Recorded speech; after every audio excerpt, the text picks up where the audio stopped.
the finest neighborhoods of your community? In fact, I've had much experience living in dire poverty. In dire poverty? And actually being homeless and being at the mercy of relatives to take us in for 6 years while my mother worked 2 to 3 jobs at a time. But my mother was a very wise person, and she recognized what was necessary. She didn't listen to a lot of people who were bemoaning their circumstances, and she always told us what we could do, we couldn't do. But what happens now is a lot of people have become victimized. They believe that someone else is in control of their destiny, that the American dream is not for them. This is something that we want to change. And I know that that goes against the status quo. I know that, that many people believe that anything that you do that changes that dependent status is evil and is mean, and that you're working against the people. But the fact of the matter is that is absolutely not the case. And a lot of those people who say, you know, you hate poor people, why are you doing this? And what is it about your history that made you like that?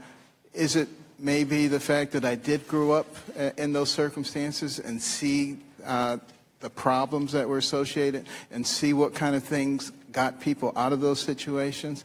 Is it perhaps because I became a pediatric neurosurgeon and spent countless hours trying to save young children's lives? Is it maybe the fact that, you know, I developed a program at Hopkins where I brought in 700 to 800 students at a time to talk to them about how they could improve their lives? Is it about the fact that maybe my wife and I started a scholarship program, which is available in all 50 states now, that recognizes not only academic achievement but humanitarian qualities, because we want to develop leaders of our country who are not only smart but who care about other people? Maybe those are the things that make people think that I hate people.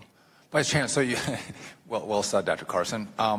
You come from the poorest of the poor. You become a world-renowned neurosurgeon, saving children's lives. Something must have gone right in your life to bring you from where you started to where you ended up.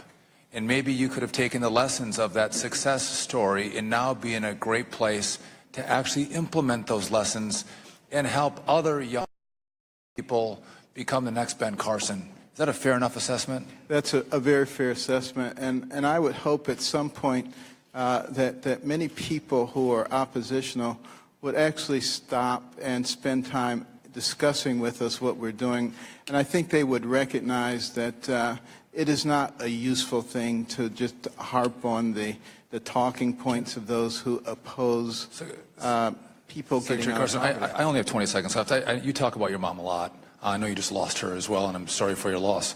But if you were acting uncivil, and you told your mother, but Mom, I'm acting uncivil because someone else was uncivil to me, what would she say to you?